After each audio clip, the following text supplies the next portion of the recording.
Sekarang kita melihat ke Papua sebentar, di mana sejak dipilihnya Biden sudah kita ingatkan, hati-hati sama Partai Demokrat dan strategi mereka menggoyang target country. Takutnya Papua ditarget. Komentar ini hanya analisa menanggapi berita kelompok bersenjata menyerang sehingga ada petinggi militer negara Jenderal Bintang 1 yang jadi korban. Hal ini serius, merupakan hal yang harus diperhatikan. Jangan sampai kita menganggap Menteri Pertahanannya tidak perform lagi setelah peristiwa pecah tiganya kapal Nanggala 402. Sementara beliau calon kuat presiden 2024 loh. Sungguh, kita melihat kedaulatan Papua dan kedaulatan Nusantaranya. Salah satu aset negara Indonesia yang besar adalah Papua. Namun saat ini Papua yang sudah bergabung sejak tahun 60-an, di mana sebelumnya 20 tahunan Pak Karno, Bapak Bangsa, berjuang membebaskan Papua dari tangan Belanda. Akhirnya berhasil di tahun 60-an. Strategi yang dipakai Pak Karno waktu itu adalah diplomasi. Pak Karno memang jagonya dalam diplomasi luar negeri. Beliau menggunakan strategi perang asimetri. Sekarang menjadi mengerti kan kenapa Newman menggunakan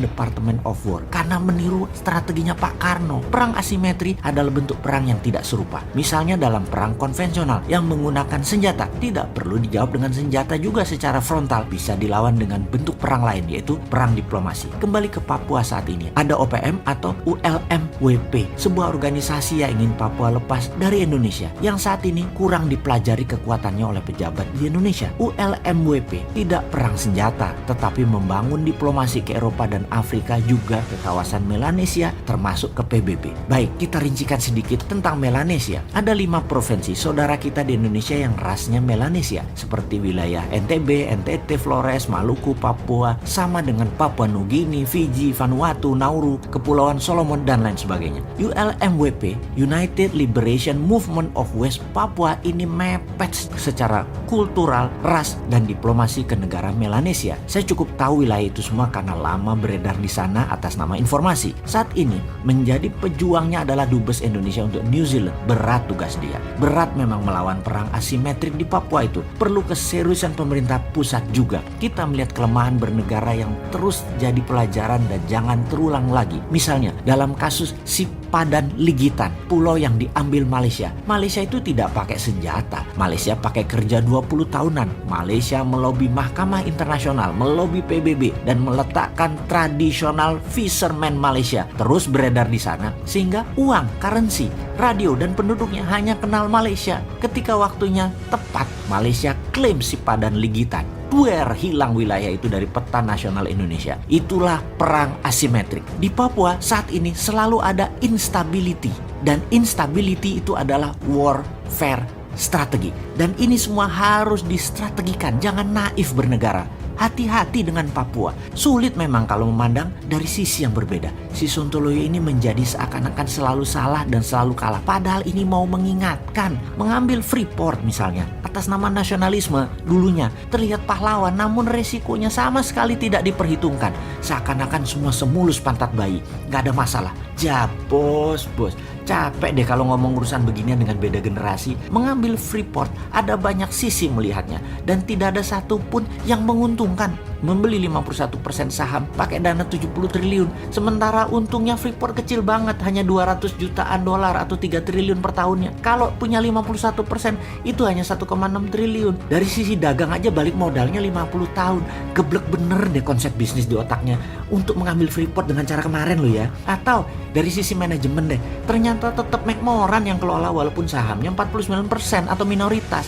Tetap yang 51% tidak berdaulat. Ingat ya, Freeport itu outputnya atau hasilnya hanya koper konsentrat, bukan gold. Kemudian koper konsentratnya dikirim ke 3 lokasi, ke Jepang, Spanyol, dan Gresik.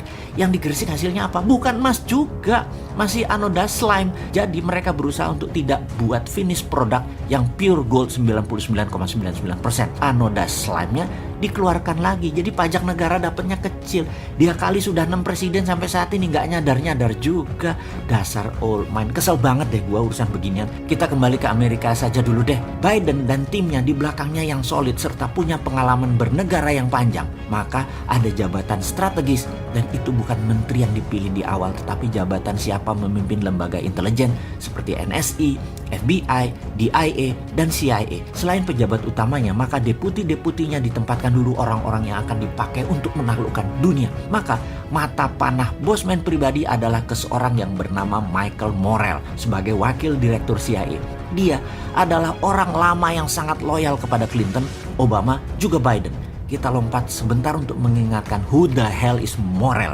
Ada sebuah undang-undang yang dibuat oleh Partai Demokrat di zaman Obama yang dikawal oleh Michael Morrell dulu dan timnya. Yang harus kita awasi dari sisi Indonesia adalah mereka mengusulkan Undang-Undang Foreign Relation Authorization Act yang spesifik membahas tentang Papua. Hati-hati ini buat Indonesia. Lalu CIA di zaman Michael Morrell masih muda adalah pendukung gerakan Kosovo Liberation Army, yang kemudian gerakan tersebut berhasil mendirikan sebuah negara baru bernama Kosovo. Sekali lagi, hati-hati dengan Partai Demokratnya Amerika. Pak SBY sudah merasakannya dengan banyak bom meletus waktu itu.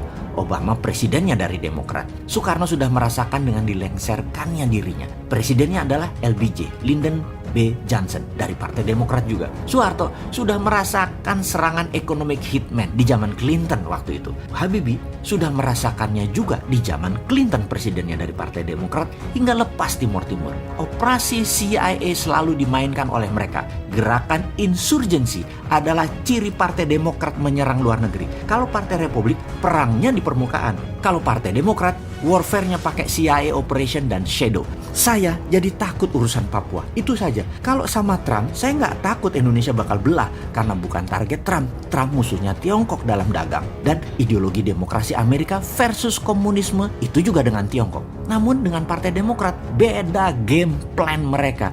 Kita buka strategi Madam Secretary Hillary Clinton waktu itu yang terkenal dengan nama Pivot to Asia. Yang diincar apa? Menengok ke Asia itu adalah ambil sumber daya alamnya. Front Timur Tengah untuk energi, minyak, dan gas bumi.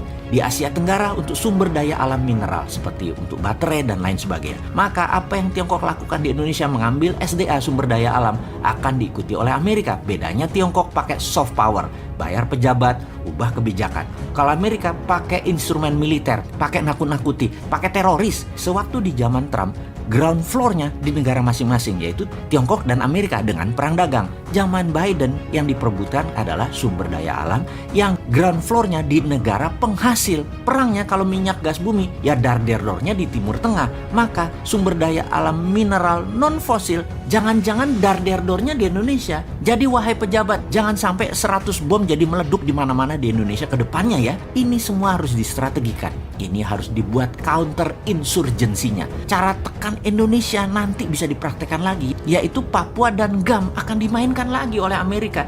Ini cara klasik Partai Demokrat. Sehubungan dengan hal ini, sengaja kita buka ke publik informasi seperti ini agar bernegara kita melihat dari sisi lain, sisi ancaman. Jadi wahai pejabat, pastikan kebijakan Anda menguntungkan rakyat dan membuat negara utuh selalu. Hati-hati dengan shadow-nya Biden Partai Demokrat. Kalau nggak paham bernegara, ya lempar saja handuk putih, nyerah aja. Generasi Newman siap menggantikan kapanpun, nggak perlu 2024.